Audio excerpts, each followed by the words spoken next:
body is a fragile thing.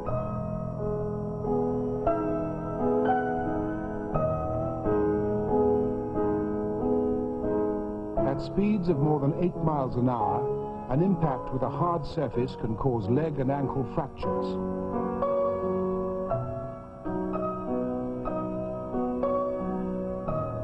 A skin temperature above 70 degrees centigrade will produce serious burns in less than a second.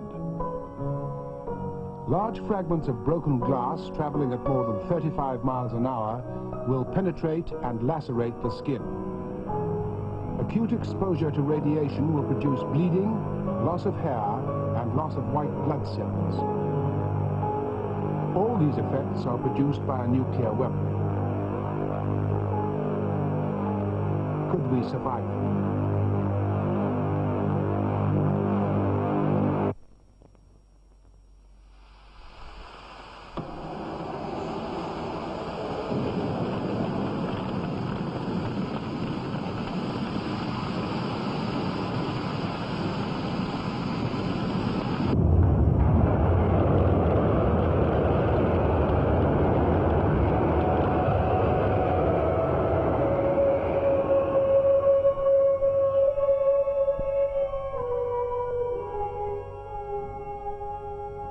Suppose, a mile above the dome of St. Paul's Cathedral in London, on a clear morning, a single 1 megaton weapon explodes.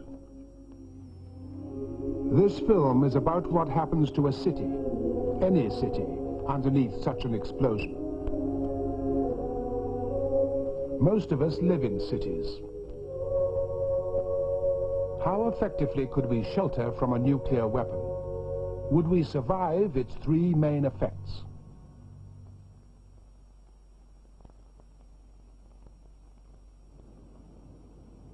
At the instant of detonation, the temperature of a nuclear fireball is 20 million degrees, as hot as the center of the sun.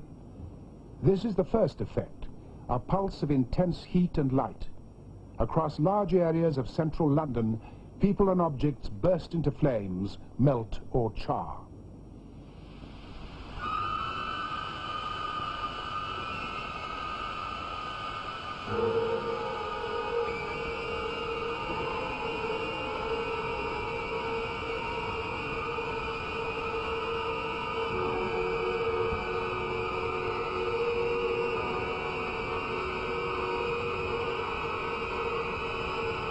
If we freeze time at the exact instant of the explosion, these are the effects of the heat alone in different parts of the city.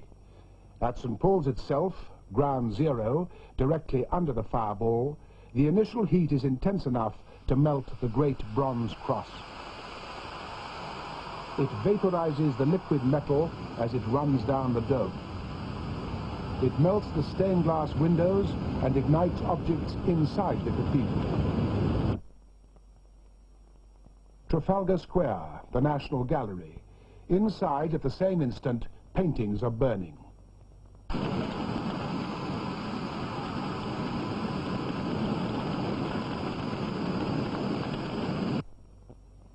In St. James's Park, the same thermal rays are hot enough to ignite trees and scorch away the grass.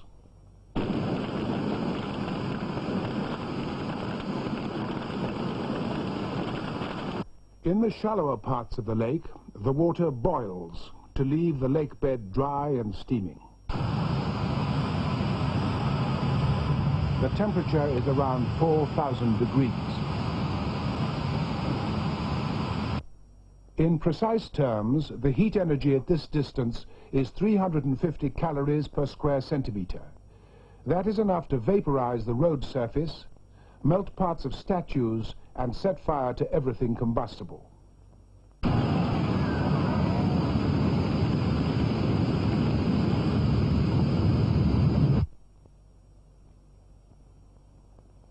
Around Battersea Power Station and Battersea Dogs Home in South London, the heat from the fireball will ignite the upholstery and rubber tires of cars and their petrol tanks.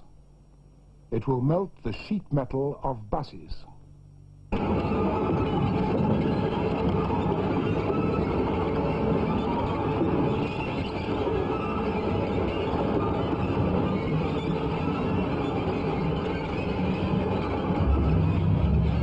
In the first seconds of a nuclear explosion, many vehicles will catch fire in streets exposed to the direct flash. In the same streets, window frames and doors will char or burn. This will happen from Chalk Farm to Camberwell. The heat rays, like light, travel in straight lines. Areas in shadow are not affected. In this Battersea street, any window from which the fireball is visible will admit the heat rays into the inside of the house. At this radius, around 4 miles, they will pass through the glass and ignite most flammable things they touch. What is the effect of this incredible heat on people caught by it? Everywhere inside this 7-mile radius, for example at the shops in Holland Park Avenue, the effect on directly exposed flesh is the same. It behaves like the meat in the butcher's window.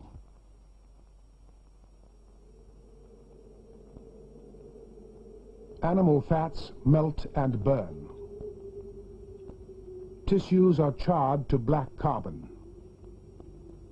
This is at 4.5 miles. The temperature is around 1800 degrees. Only at the fringes of this area, here at Wimbledon, do the burns become treatable. At the lawn tennis ground, the heat scorches plywood. This makeup shows what it does to flesh. A 3rd-degree burn through the full thickness of the skin looks like this. It requires extensive skin grafts. A mile further out still, Kew Gardens, over 8.5 miles from St. Paul's. The initial burst of heat here will melt a raincoat. On the human face, it produces severe 2nd-degree burns with blistering of the skin.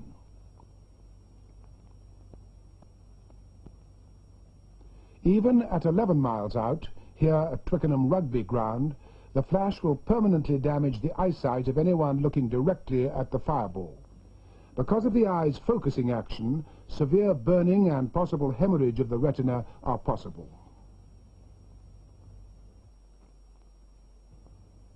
At Hampton Court Palace, some of these tourists will receive the equivalent of a severe sunburn. Notice the shielding effect of clothing. As everywhere, only the exposed skin is affected. The area covered by the hat isn't burnt. At the same radius, around 12 to 13 miles, even indirect light from the fireball will cause temporary blindness, lasting from 10 seconds to several minutes.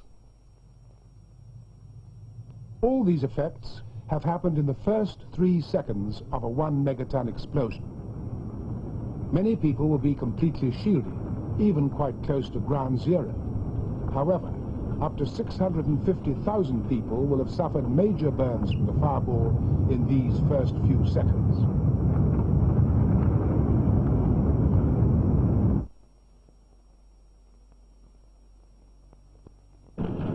Three seconds after the detonation, a mile above the cathedral, the blast wave arrives. It is as if St. Paul's was smashed by a giant million-ton fist.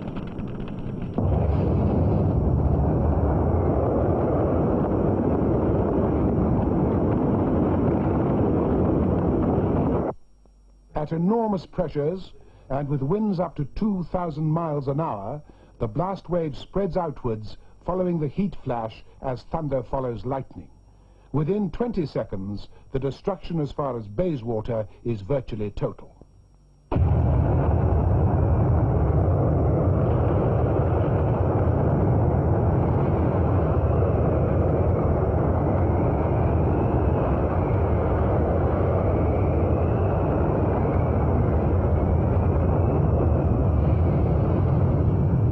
This area, many reinforced concrete buildings are leveled. Factories and commercial buildings collapse. Some tower blocks fall. Buried water and gas mains are severed. Even further out, ordinary brick houses are hit by the blast like this. This is the effect on houses over an area of more than 50 square miles. Again, what is the effect of this massive power on the unprotected human body?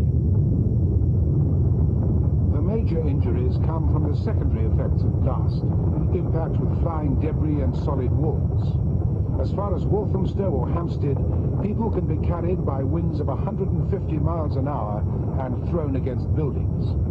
Arm and leg fractures are likely, with a high proportion of skull injuries.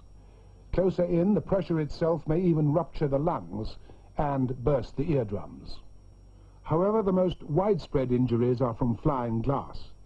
As the pressure wave sweeps outwards from St. Paul's, it shatters and bursts every window in the city from the M4 services near Heathrow to Hornchurch in Essex, an area of 500 square miles. This is what flying glass can do to a pumpkin.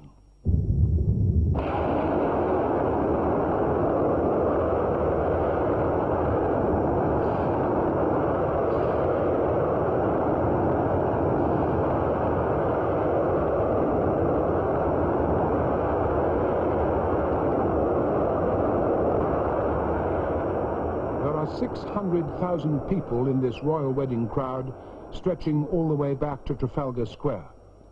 All the people you can see, plus another 250,000, will die immediately from the blast.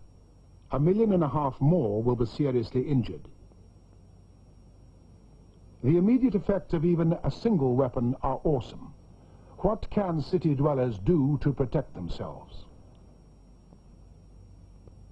We shall look firstly at the options open to a couple living in the North London suburb of Finsbury Park. Their street is between 3 and 4 miles from St. Paul's, mainly Edwardian terraced houses. Joy and Eric live at the southern end. He's a musician. She works for a bank. What could they do for protection? The Home Office published this pamphlet, Protect and Survive, in May 1980. Most of the booklet tells you how to shelter from the fallout that may follow an attack. There's little on how to deal with the immediate effects. However, there is advice on fire prevention. Newspapers and other combustibles should be thrown away. Buckets of water should be kept handy for putting out fires. And windows should be whitewashed to reflect the heat flash.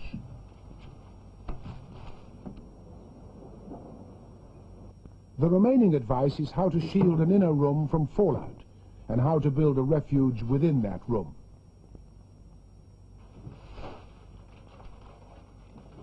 These preparations took all day. There was a problem in finding enough heavy materials for the necessary shielding. There was no advice on blast protection. How would they survive at 3¼ miles? As far as heat is concerned, quite well. Although the paint on the windows will burn, the whitewash keeps 80% of the heat out. There may be fires in unprotected houses nearby, but Joy and Eric should survive, at least for 17 seconds. After that, the blast demolishes their terrace of houses. There's no guarantee that these measures would protect you from blast if you were much closer than 6 to 8 miles from ground zero. However, as we'll see, any shelters that survive further away can still be effective against fallout. A second Home Office booklet was published early in 1981. It deals with more elaborate shelters. None of them are last-minute affairs. Type 1 is for digging out doors in a time of international crisis. You need quite a large garden. It has to be well away from buildings and large trees to avoid falling debris. Stick the fork in with that. Many London gardens will not be big enough to satisfy this requirement. It's a shallow 18-inch trench with built-up earth walls, held in place initially with wooden doors. These are later used for the roof. It's suggested that all this timber, doors, planks, braces, should come from cannibalizing your own house. But would people really start removing doors unless they were certain an attack was coming?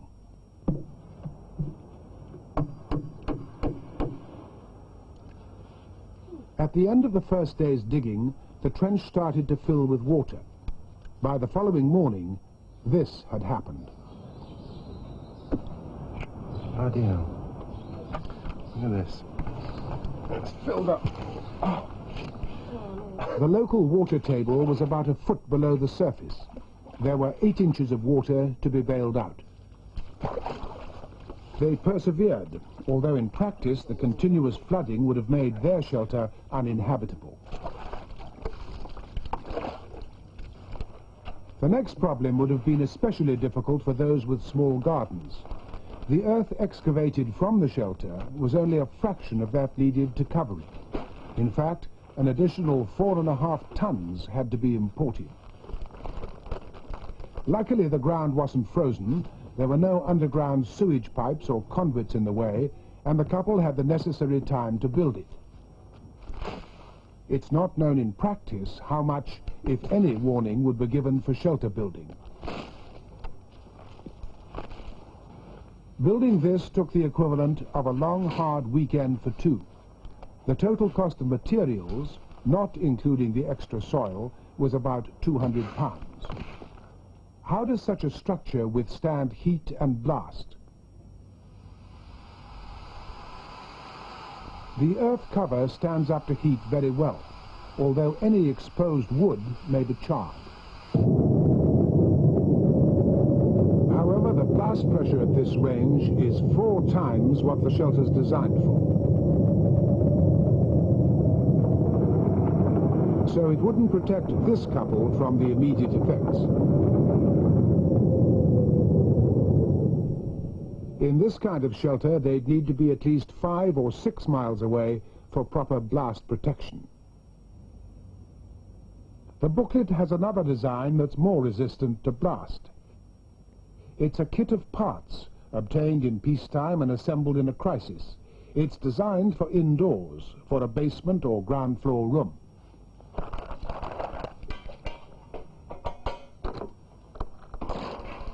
When it's put together, it's very like the World War II Morrison shelter.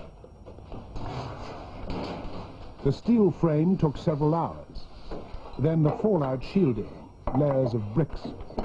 This took most of a day. Total cost, with bricks, £800 to £1,200.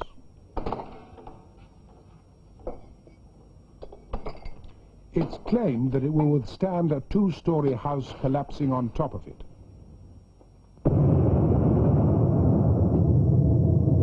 But although the shelter itself survives at 3 miles, it's right in the center of the fire zone. This is the area where almost everything that will burn is on fire, even after the blast. The fires burn up available oxygen. Inside your shelter, you might not only be roasted, but suffocated. For this reason alone, the shelter is unsatisfactory unless it's at least 4.5 to 5 miles away. And even then there may be no one to dig you out.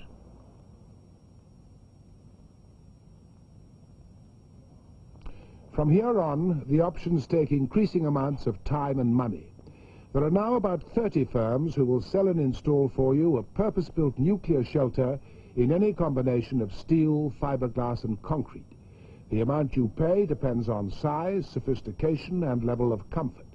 Most are between £8,000 and £20,000. Even with a second mortgage or cost sharing, they're probably beyond the range of all but a fraction of the population. This one is typical. It's a buried steel tube and costs about £10,000. Inside it's about 15 feet long, and there's space for 5 to 7 people to live in moderate comfort, supported by an air filtration system. This is pumped by a hand crank. There's ample storage space and running water from a self-contained tank. A lavatory flushes the waste into an underground pit. The blast proofing in most shelters will withstand 1 to 3 atmospheres of overpressure. Here it's 3 atmospheres.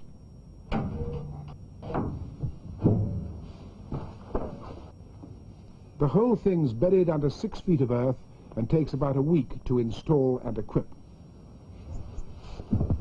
The problems include making sure you're in it, not outside when the bomb goes off.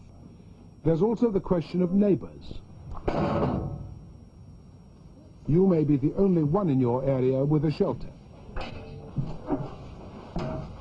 Are you prepared to use force to keep others out? And will you be safe?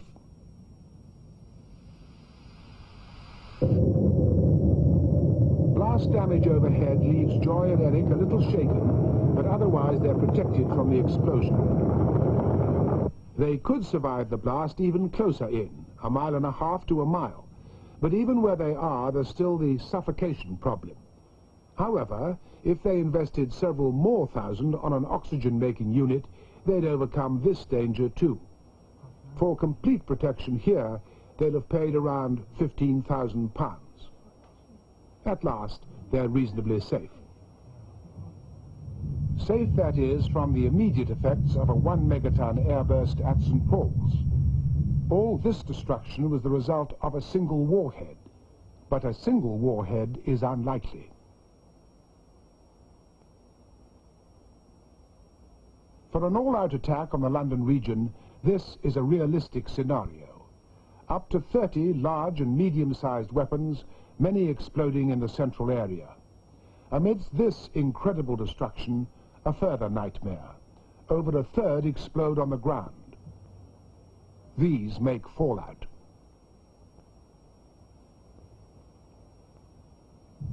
When a fireball touches the ground, many tons of earth and debris are sucked up, vaporized, and made highly radioactive.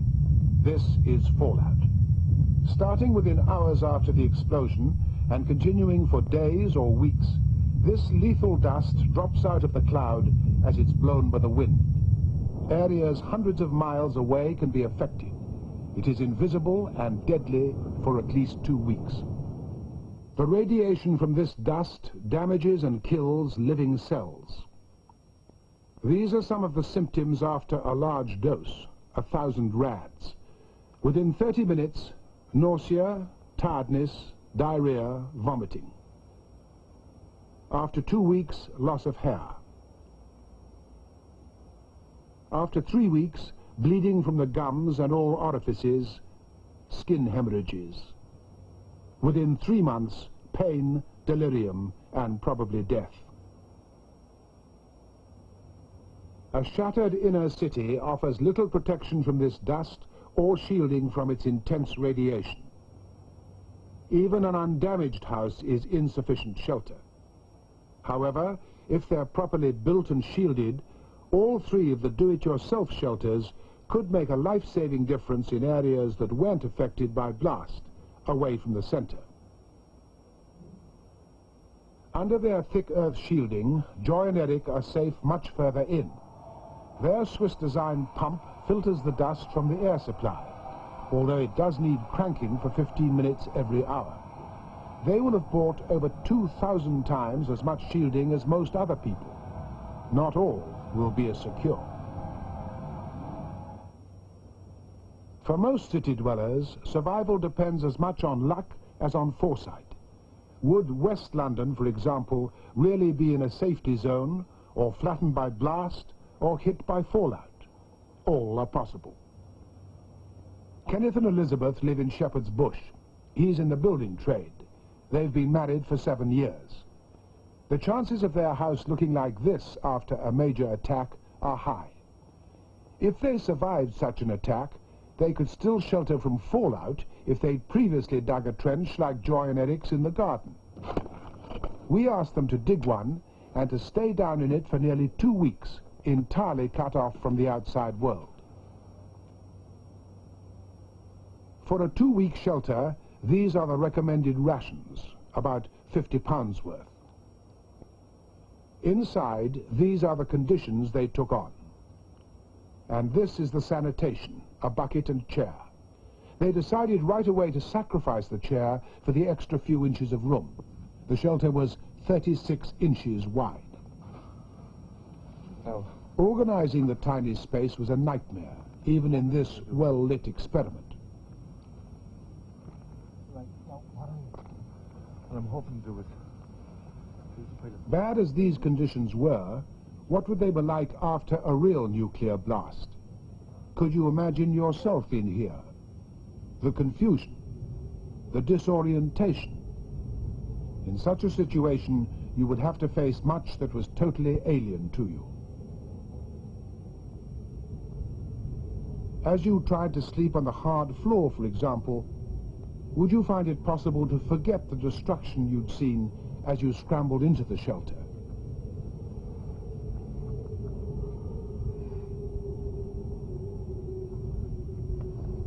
Would you have been able to find all your family in time?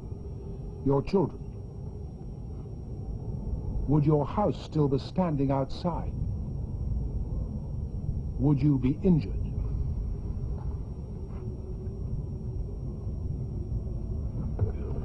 The washing facilities in the shelter are basic.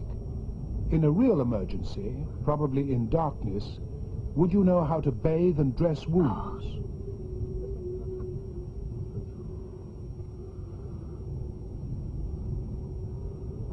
Could you remove broken glass from cuts if you had to? Could you prevent infection?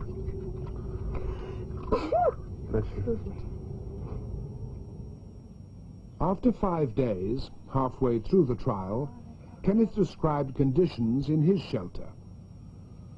Good morning, gentlemen. What should I say? Afternoon. Hasn't been a very good night. This morning, both very tired, very little sleep, very restless. Otherwise, things are going fine. I'm slightly stiff and a slight touch of a cold, but otherwise, I'm fine. Imagine the sanitation in a real emergency. The first symptoms of radiation sickness and the symptoms of panic are almost the same. How would you cope in this confined space for 2 weeks with vomiting and diarrhea?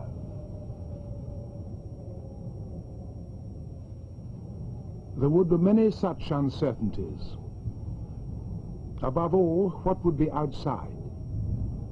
Even though you knew it might be radioactive and deadly, could you resist the temptation to go out and look? And when you finally did, after 2 weeks, what would you find?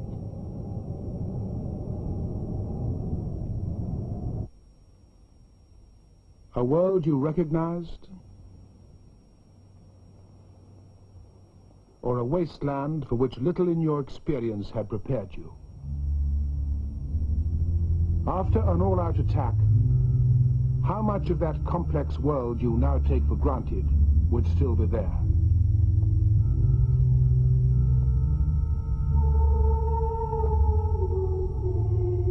Sanitation? Water supply? High-technology medicine? Doctors? Electricity? What kind of communications? Who would tell you the extent of what's happened? How would you travel?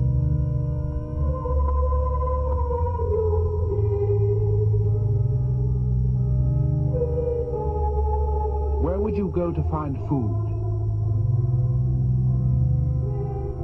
Would the social fabric still be there?